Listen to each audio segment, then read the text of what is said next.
Assalamualaikum warahmatullahi wabarakatuh. Salam dan bahagia. Bapak dan Ibu guru hebat, pada kesempatan kali ini saya akan melaksanakan tugas calon guru penggerak pada modul 3.1 demonstrasi kontekstual. Pada kesempatan ini saya akan mewawancara dua kepala sekolah berhubungan dengan pengambilan keputusan berdasarkan nilai-nilai kebajikan sebagai pemimpin. Kepala sekolah yang pertama adalah Ibu Hajah Eis, karyawati SPD MPD selaku Kepala Sekolah SMPN 1 Bantarujeg, Kabupaten Majalengka, Jawa Barat. Yang kedua, Bapak Supendi SPD selaku Kepala Sekolah SMPN 2 Bantarujeg, Kabupaten Majalengka, Jawa Barat. Untuk lebih jelasnya, marilah kita lihat video berikut.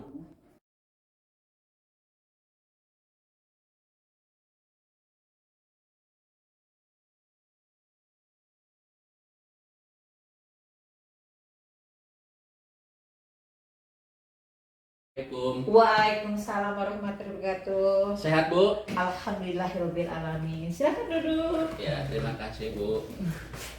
Mohon maaf, Bu, saya ganggu waktunya. Ibu lagi kegiatan mungkin ya, Bu ya. Iya. Gak apa-apa, sok aja. Terima kasih, Bu. Begini, Bu, jadi saya itu lagi ada tugas pendidikan guru penggerak modul 3.1 ya, demonstrasi kontekstual ya, Bu. Jadi pengambilan keputusan berdasarkan nilai-nilai kebajikan sebagai pemimpin. Yeah. Saya itu disuruh atau ditugasi untuk mewawancarai dua kepala sekolah. Ya, karena sekolah saya salah satunya di lingkungan ini, jadi kemarin saya udah WA Ibu dan minta ketemu Ibu dan alhamdulillah diizinkan. Jadi mohon bantuannya gitu, Bu. Ya, siap. Mangga. Untuk pertamanya Ibu perkenalkan dulu ini. Ya, perkenalkan dulu ya. Nama Ibu Eis Karyawati SPD MPD, Kepala SMP 1 Bantarujeg. Alhamdulillah atas kedatangannya, mau diwawancarai ya. Mudah-mudahan kita sama-sama ya belajar berkah jawaban dari Ibu juga ya. Siap, Bu. Ya. Silakan pertanyaannya tentang apa? Jadi begini, Bu, jadi di sekolah itu kan kepala sekolah itu sebagai pemimpin. Suatu saat pasti mengalami situasi yang sulit untuk membuat keputusan, Bu. Ya. Dimana satu sisi benar, satu sisi juga benar. Nah itu namanya dilema etika, Bu. Ya, seperti itu. Jadi saya pengen tahu yang Ibu jalankan selama ini bagaimana, seperti itu, Bu. Ya. Ya. Teorinya kan udah, nah di lapangan wawancara begitu, Bu. Ya, betul. Ya. Sebenarnya apa yang kita kerjakan ya, kalau dengan hati yang ikhlas, fisabilillah, apapun yang akan terjadi gitu ya, tetap semangat. Nah, tadi yang pertanyaan dari Bapak ya, bahwa seorang pemimpin itu harus berani membuat keputusan. Betul. Dalam situasi bagaimanapun. Jika ada kasus dengan dua kepentingan yang sama-sama benar-benar tetapi bertentangan, maka ya saya akan mengambil keputusan dengan berpihak kepada siswa sesuai dengan nilai-nilai yang dijunjung sekolah ya. Kebetulan kan kalau di sekolah kan ada tata tertib ya. Juga itu ya, sesuai kesepakatan bersama, tidak merugikan banyak pihak dan keputusan diambil dan dipertanggungjawabkan. Nah, karena dari kita untuk kita, maka selalu saya menggunakan yaitu lewat musyawarah mufakat, lewat briefing ya. Yang pertama nanti kami akan membahas berpihak kepada siswa, karena siswa yang jadi subjek dalam sekolah, dalam pembelajaran, sehingga keputusan apapun harus mendahulukan kepentingan daripada itu siswa. Kita jangan egois lah, apalagi saya sebagai kepala sekolah di sini ya harus memiliki jiwa yang bijak gitu, jiwa besar gitu ya. Terus yang keduanya sesuai dengan nilai-nilai yang dijunjung ya di sekolah, artinya keputusan itu harus sesuai dengan nilai yang diyakini oleh sekolah tersebut, misalnya keadilan, tanggung jawab, disiplin, gotong royong dan lain-lain. Terus kesepakatan bersama, artinya keputusan itu diambil berdasarkan musyawarah dahulu ya, tidak boleh egois dengan memaksakan kehendak kita gitu ya. Terus walaupun walaupun misalnya kita sudah punya jawaban gitu, tapi alangkah bijaknya, alangkah arifnya ya kita dimusyawarahkan dulu. Terus tidak merugikan banyak pihak, artinya keputusan yang diambil itu dengan meminimalisir yang istilahnya yang merugikannya lah gitu. Dan keputusan hasilnya itu bisa dipertanggungjawabkan, artinya kita harus tahu konsekuensi dari keputusan kita ambil. Apalagi sekarang ini ya, setelah dari masa Covid ke masa normal, luar biasa istilahnya anak-anak itu dari segi karakter, dari segi itunya bisa boleh dikatakan kayak kuda lepas dari gedongan lah gitu ya. Jadi pemimpin kita, ibu sebagai pemimpin juga yang pertama mah, aduh ini gimana cara memimpinnya, tapi beryakinan andaikan kita ada kerjasama, juga ada masalah selalu dimusyawarahkan dengan berbagai didaktik metodik yang ada, insya Allah terselesaikan. Pertanyaan apa lagi Pak? Terima kasih Ibu. Yang selanjutnya Bu, tadi kan langkah-langkahnya Bu ya, jadi pengambilan keputusan Ibu yang sudah jalankan secara detail, Ibu sudah jelaskan. Nah, sekarang apakah langkah-langkah prosedur yang selama ini digunakan apa saja Bu? Jadi langkah-langkah secara detailnya gitu tadi Bu. Oh ya. Yang pertama mencari informasi dulu yang akurat dari kasus yang dihadapi, yang meliputi nilai yang dilanggar, siapa yang terlibat, waktu kejadiannya, dampak yang terjadi dan sebagainya. Jadi kalau ibu itu tidak asal info misalnya info gosip dari Bapak Guru A, tidak. Jadi istilahnya informasinya akurat itu baik dari BK, dari BK, terus dari wakasi kesiswaan, terus juga dari masyarakat. Alhamdulillah kalau di lingkungan SMP di kita ada CCTV ya. Ya dari CCTV itu setiap 1 minggu sekali kami buka. Apakah yang diinformasikan dari Bapak dan Ibu guru itu kenyataan atau tidak gitu. Akhirnya keakuratannya itu bisa dijamin. Terus yang kedua, memusyawarahkan dengan guru. Nah ini langkah-langkah prosedur ini ya. Kenapa harus dimusyawarahkan dengan guru? Karena kan anak itu membawa karakternya masing-masing. Belum tentu apa yang ini harus dikerjakan, yang dilakukan oleh si A belum tentu cocok untuk si B penanganannya, pasti beda-beda ya. Jadi kami memusyawarahkan dengan gurunya, dan kebetulan kalau di sini ya musyawarahkan termasuk orang wali kelasnya dulu, guru BK, kesiswaan ya kami berebut musyawarah, dan misalnya ini harus didatangkan orang tuanya, dua orang tuanya ya semacam kayak meja hijau lah dengan itunya. Akhirnya ketahuan dengan bermusyawarah itu kasusnya gini, permasalahannya harus gini, cara penyelesaian begini. Terus meminta pendapat komite juga ya.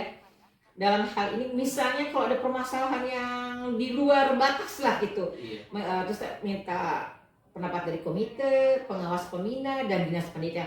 Nah kalau ke dinas pendidikan itu kalau masalahnya udah tidak bisa ditangani, tapi kalau masih bisa ditangani, kami masih lingkupnya interan, atau paling itu kebetulan pengawasnya baru ya, jadi pengawasnya selalu menanyakan kepada kami semuanya ini.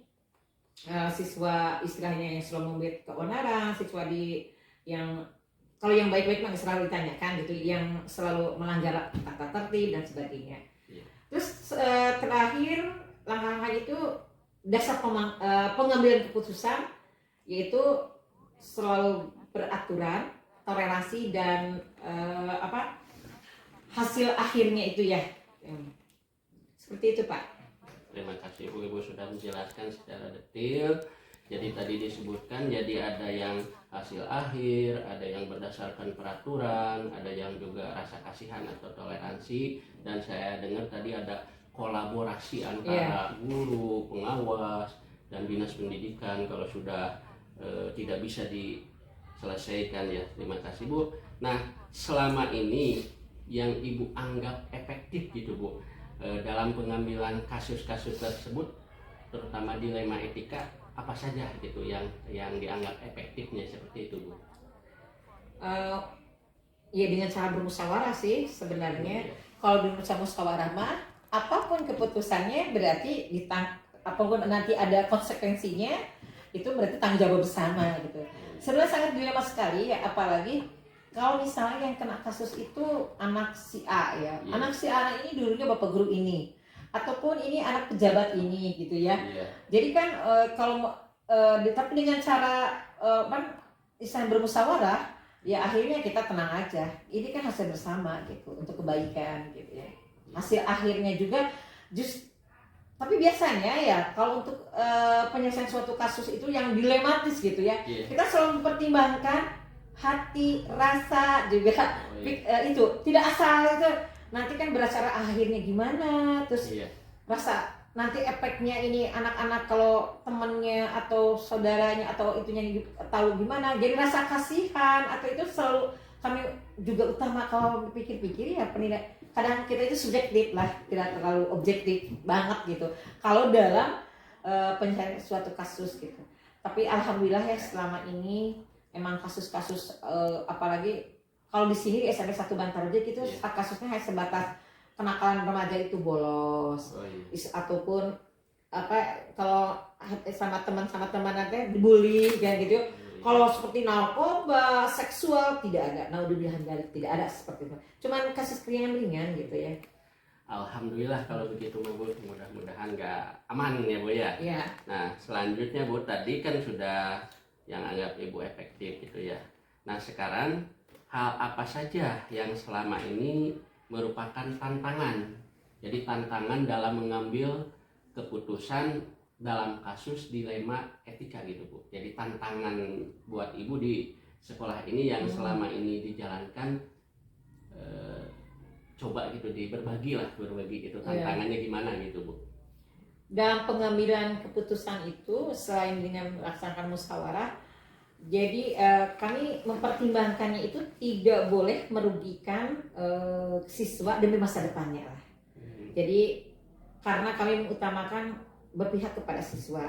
Contohnya gini, padahal dalam aturan ya tata tertib misalnya 4 kali sekian anak berarti diberi surat pelanggaran, boleh pindah ke sekolah ini atau ke sekolah yang lain atau tapi karena mengingat di sini sekolahnya pada jauh gitu ya, kita berpikir lagi kalau anak gimana kalau anak suruh pindah ke ternyata tidak sekolah gitu, masa depan mereka jadi gimana ya. Akhirnya cara yang terbaik itu emang bermusyawarahkan juga kami lebih istilahnya keputusan berpihak kepada siswa, akhirnya pembinaan sama guru BK atau wali kelasnya. Terus kalau sekali-kali kami secara kalau di sini ada buku khusus sebab lebih ya, nanti anak ini nakal ini bagaimana cara penanganannya sama wali kelasnya sama guru PK, nanti dievaluasi 2 minggu kemudian dievaluasi seperti itu. Iya, terima kasih Bu. Jadi sangat bagus sekali seperti itu Bu. Nah sekarang Bu, apakah Ibu dalam menjalankan sebagai kepala sekolah punya jadwal khusus itu untuk menyelesaikan kasus-kasus yang merupakan dilema etika? Bagaimana itu prosedurnya seperti itu Bu?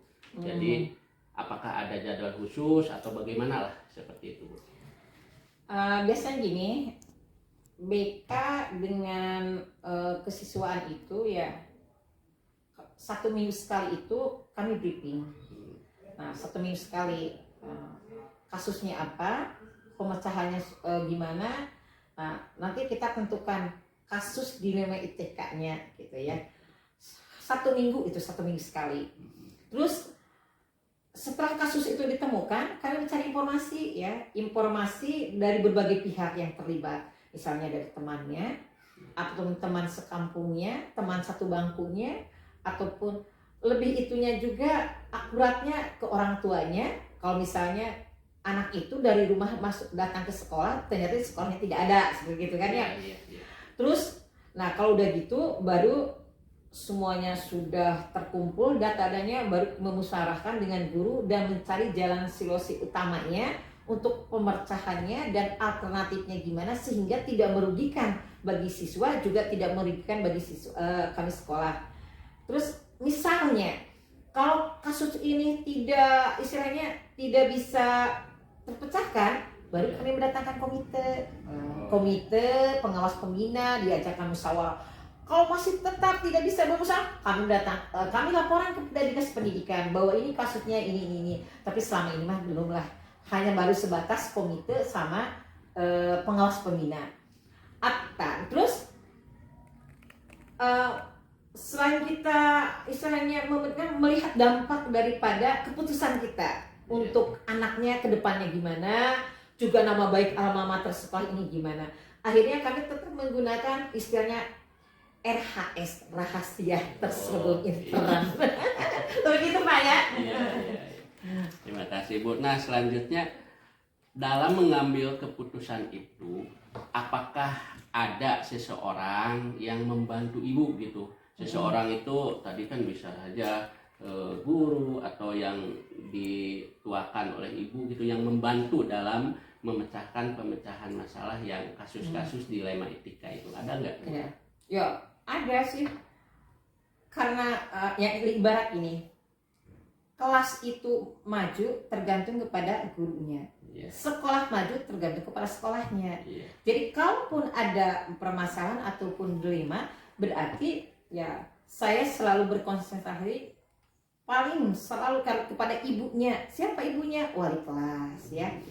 Terus selalu berkomunikasi dengan siapa? BK ya. Karena BK selalu membimbing, mengarahkannya. Juga kesiswaan tuh. Kesiswaan itu sebagai garda terdepannya juga ya, kami ajak gitu ya. Dan lebih tingkatnya lagi ya konsultasi kami dengan seperti tadi komite, pengawas sekolah, juga dinas pendidikan Kabupaten Majalengka, seperti itu. Terima kasih Bu. Jadi ini pertanyaan terakhir Bu ini. Iya. Siap. Pertanyaannya sampai 7. Ya, sudah ya, itu saja pedomannya Bu. Dari semua hal yang telah disampaikan oleh Ibu tadi dari awal sampai tadi, pembelajaran apa gitu Bu yang Ibu petik sebagai pengalaman dalam mengambil keputusan? Pembelajarannya apa gitu yang wajib diketahui? Digarisbawahi. Ya. Jadi yang saya utamakan pengambilan keputusan itu adalah berpihak kepada siswa. Yaitu sesuai dengan nilai-nilai yang dijunjung tinggi oleh sekolah khususnya, serta dapat dipertanggungjawabkannya, dan juga keputusan itu selalu kami musyawarahkan, dan akhirnya hasil dari musyawarah itu bisa diterima oleh semua pihak gitu ya. Jadi intinya murid selalu kami utamakan ya, musyawarah adalah sebagai jalan untuk mengatasi dilemanya, dan keputusannya, hasilnya itu bisa diterima semuanya. Tidak ada istilah kepala sekolah yang egois ataupun guru BK yang egois, tidak gitu. Ya akhirnya siswa tetap semangat belajar, guru tetap semangat mengajar, dan kepala sekolah semangat untuk memimpinnya ya Pak. Terima kasih Ibu atas wawancaranya, waktunya. Insya Allah ini dijadikan pembelajaran, teorinya sudah ada, teori dari pembelajaran secara langsung, wawancara kepala sekolah sudah saya dapatkan. Mudah-mudahan kedepannya saya walaupun sebagai guru bisa menerapkan ya kasus-kasus dilema etika itu, bagaimana gitu cara pemecahannya. Sekali lagi terima kasih Bu. Sama-sama. Dan mohon maaf ya, barangkali karena wawancara kita siang ya, jam-jam pulang sekolah. Masih ada satu pelajaran ya. Lupa Ibu ya. Nanti kalau ada apa-apa mah datang lagi ke sekolah. Pokoknya Ibu siap untuk apa yang diperlukan sama Bapak, siap untuk membantunya. Dan mungkin yang tadi disampaikan itu secara realita yang nyata yang ada di SMP 1 Bantarutik ini ya. Terima kasih juga kami ucapkan, dan mohon maaf barangkali di sini ya ala kadarnya tidak dikasih minum. Terima kasih. Hatur nuhun pisan Bu. Sami-sami. Assalamualaikum warahmatullahi wabarakatuh. Waalaikumsalam warahmatullahi wabarakatuh.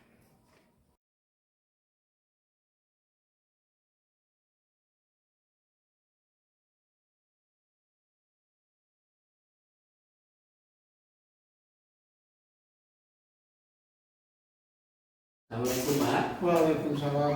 Gimana kabarnya Pak? Alhamdulillah baik. Bagaimana Pak Dede? Sehat? Alhamdulillah sehat Pak. Mohon maaf Pak mengganggu waktunya. Ini ada tugas dari kegiatan guru penggerak Pak. Ya. Modul 3.1 demonstrasi kontekstual Pak. Jadi pengambilan keputusan berdasarkan nilai-nilai kebajikan sebagai pemimpin. Saya itu disuruh mewawancarai 2 kepala sekolah Pak. Ya. Itu ya. Jadi mohon maaf mengganggu kegiatannya gitu Pak. Iya, Ya. tidak Pak, tidak. Iya. Bisa memperkenalkan diri dulu Pak. Ada Boleh, boleh. Assalamualaikum warahmatullahi wabarakatuh. Saya Supandi SPD, Kepala SMPN 2 Bantarujung, Kabupaten Majalengka.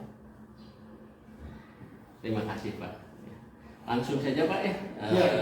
ke materi. Jadi materinya ini adalah dalam rangka pengambilan keputusan tentang yang nilai-nilai bertentangan gitu Pak. Satu sisi benar, satu sisi lagi benar. Jadi sulit mengambil keputusan. Nah, pertanyaan pertama Pak, selama ini bagaimana Bapak mengambil keputusan di sekolah, terutama untuk kasus-kasus di mana ada 2 kepentingan yang sama-sama benar atau sama-sama mengandung nilai kebajikan Pak? Terima kasih. Ya. Saya seorang pemimpin tentu harus berani mengambil keputusan dan sikap yang benar, dan tentu dalam menghadapi 2 kasus tersebut memang itu sulit sebetulnya, tetapi tetap keputusan harus diambil, dan diantaranya keputusan yang saya ambil itu adalah yang berpihak kepada siswa, dan tentunya sesuai dengan kesepakatan bersama dan tidak merugikan banyak pihak, serta keputusan itu diambil dan bisa dipertanggungjawabkan. Berpihak pada siswa, mengapa? Karena siswa adalah subjek di dalam suatu sekolah, dalam lingkungan pembelajaran, sehingga keputusan pun tentu harus mendahulukan keberpihakan kepada siswa tersebut. Lalu keputusan harus sesuai dengan nilai-nilai yang dijunjung oleh sekolah. Artinya bahwa keputusan harus sesuai dengan nilai-nilai yang diyakini oleh sekolah, seperti ada nilai keadilan, tanggung jawab, disiplin, gotong royong, dan lain-lain. Lalu keputusan diambil dengan kesepakatan bersama. Ini juga menyangkut bahwa keputusan diambil melalui musyawarah mufakat dulu. Dan kita sebagai pemimpin tentu tidak boleh memaksakan kehendak kita sendiri. Lalu tidak merugikan banyak pihak, artinya bahwa keputusan diambil dengan meminimalisir pihak-pihak yang dirugikan. Dan terakhir, bahwa keputusan dapat dipertanggungjawabkan, artinya kita harus tahu konsekuensi dari keputusan yang kita ambil atau kita putuskan. Itu barangkali. Terima kasih Pak. Jadi selama ini Bapak berpihak pada murid gitu ya. Betul. Jadi seperti yang digaungkan oleh Ki Hajar Dewantara bahwa kita harus berpihak pada murid. Selanjutnya Pak, langkah-langkah atau prosedur seperti apa yang Bapak lakukan dalam pengambilan keputusan tadi? Yang biasa dilakukan begitu, bagaimana Pak langkahnya? Langkah-langkah yang saya ambil ketika mengambil keputusan itu sederhana saja, Pak Dede ya. Iya. Yang pertama, kita dengan mencari informasi yang akurat melalui 5W1H. Oh iya. Dengan what, who, When, when, where, why, dan how. oh, 5W Ya, 1H ya. Jadi intinya kita analisis siapa yang terlibat, apa yang dilanggar, siapa yang terlibat, lalu di mana kejadiannya, kapan waktunya, lalu bagaimana solusi untuk mengatasinya. Itu yang pertama. Yang kedua, tentu bermusyawarah dengan Dewan Guru. Dan yang ketiga, meminta pendapat dari mitra pendidikan seperti komite, pengawas pembina, dan dinas pendidikan. Lalu yang keempat, dasar pengambilan keputusan yaitu melalui peraturan, toleransi, dan hasil akhir. Itu barangkali. Oh iya, berarti ada hasil akhir ya Pak. Ada peraturan, ada satu lagi toleransi peduli ya, kepedulian kita sih Pak. Terima kasih Pak. Pertanyaan selanjutnya Pak, hal apa saja yang selama ini dianggap oleh Bapak efektif dalam mengambil keputusan pada kasus-kasus dilema etika tersebut, Pak? Penyelesaian suatu kasus dilema etika itu secara efektif atau lebih efektif dilakukan melalui musyawarah. Dan keputusan yang diambil tentu dengan mengedepankan nilai-nilai kemanusiaan. Seperti tadi ada hasil akhirnya, ada peraturan, dan juga ada rasa kasihan. Itu barangkali. Berarti efektif yang Bapak lakukan tadi dianggap efektif. Ya. Lalu hal apa saja yang selama ini merupakan tantangan, yang menjadi tantangan bagi Bapak dalam mengambil keputusan terhadap kasus-kasus yang merupakan dilema etika, Pak? Yang merupakan tantangan gitu, Pak. Tantangan yang paling berat di dalam mengambil keputusan, ya, yaitu ya seperti tadi ya, tentang kasus dilema etika itu, Pak. Ya. Karena kasus itu merupakan kasus dengan pengambilan keputusan yang harus mempertimbangkan konsekuensi dari keputusan tersebut. Ya, namun begitu kita tidak boleh merugikan siswa demi masa depannya. Artinya keputusan itu tetap harus berpihak kepada siswa. Berarti kita harus mengedepankan jangka panjang, jangka pendek gitu ya, Pak. Selanjutnya tadi tantangan ya, Pak.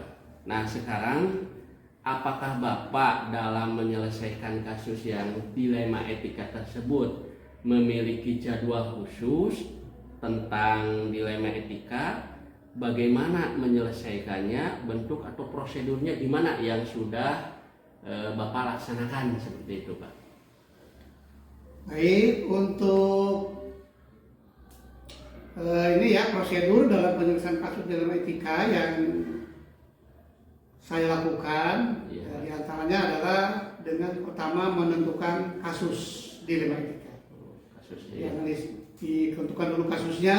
Ya. Yang kedua, mencari informasi dari berbagai pihak terlibat terkait kasus dilema etika tersebut. Oh, berarti yang 5W1H itu Ya, Pak? masih seperti itu. Ya. Yang ketiga, bermusyawarah dengan guru dalam menentukan solusi utama dan alternatif penyelesaian. Yang keempat, tentu tidak lepas kita meminta pendapat dari komite pengawas pembina dan dari dinas pendidikan. Dan yang terakhir, kita melihat dampak yang terjadi dari keputusan yang sudah diambil. Itu barangkali, Pak. Oh, berarti yang Bapak sebutkan prosedurnya berarti Prosedurnya, ya, Pak? ya. Prosedurnya berarti yang Bapak selama ini jalankan ya, seperti itu dalam menyelesaikan dilema etika. Selanjutnya, Pak, untuk adakah gitu ya seseorang atau faktor-faktor yang selama ini mempermudah Bapak dalam menyelesaikan kasus dilema etika sehingga diambil keputusan? Apakah diuji dulu atau gimana? Apakah meminta pendapat seperti tadi gitu ya ke komite, atau apakah ada hasil akhir, peraturan, patokannya, atau toleransi atau rasa kasihan, atau gimana, Pak? Terima kasih ya. Ya. Tentu di dalam yang membantu mempermudah pengambilan keputusan ini banyak ya. Oh, banyak ya. Banyak ya, diantaranya kan ada komite. Itu sangat membantu ketika kita berkonsultasi dengan komite sehingga bisa memberikan masukan sehingga keputusan yang bisa kita ambil itu tepat. Yang kedua, pengawas pembina juga itu memberikan kontribusi ketika kita minta pendapatnya bagaimana penyelesaian kasus dilema etika ini. Lalu dari dinas pendidikan ya, seperti kepala dinas pendidikan juga itu sangat membantu mempermudah untuk penyelesaian kasus dilema etika. Termasuk dari Bapak, dari Bu Guru ya, itu bisa memberikan kemudahan dalam penyelesaian kasus dilema etika ini. Terima kasih, Pak. Jadi orang-orang tersebut membantu Bapak gitu ya dalam menyelesaikan kasus dilema. Ada komite, pengawas, guru, dinas pendidikan juga ya membantu seperti itu. Terakhir Pak, ini pertanyaan terakhir, dari semua yang telah disampaikan tadi, pembelajaran apa gitu ya yang Bapak petik dari pengambilan keputusan dalam kasus dilema etika gitu. Jadi pembelajarannya apa saja buat terutama buat saya Pak kedepannya, mudah-mudahan saja saya juga bisa gitulah menjadi pemimpin. Jadi ini salah satu mencari pengalaman gitu yang Bapak sebagai pemimpin yang duluan gitu. Pengalaman. Baik, kesimpulan akhir yang bisa kita ambil atau yang bisa petik dari pengalaman pengambilan keputusan dilema etika ini adalah bahwa pengambilan keputusan itu harus senantiasa berpihak pada murid sesuai dengan nilai-nilai yang dijunjung tinggi oleh sekolah khususnya, serta dapat dipertanggungjawabkan. Selain itu, keputusan melalui musyawarah dan dapat diterima oleh semua pihak. Itu saja barangkali Pak, ya sebagai apa istilahnya kesimpulannya dari hasil pengambilan keputusan dilema etika tersebut. Terima kasih Pak atas waktunya. Jadi saya dapat pembelajaran pengalaman dari Bapak untuk kedepannya dalam melaksanakan pengambilan keputusan. Tidak hanya sebagai pemimpin, guru juga kan sama Pak. Jadi betul, ada betul. dilema etika. Betul. Terima kasih atas waktunya Pak. Ya, sama-sama Pak Dede, saya doakan semoga Pak Dede lebih sukses. Amin, amin Pak, amin, amin. Penggerak Amin, ke depan menjadi seorang pemimpin sebagaimana yang menjadi harapan daripada bangsa kita ini. Amin, amin. Saya doakan sekali lagi semoga sukses Pak. Terima kasih Pak. Sama-sama. Oke. Ini perlu Pak. Iya. Ya.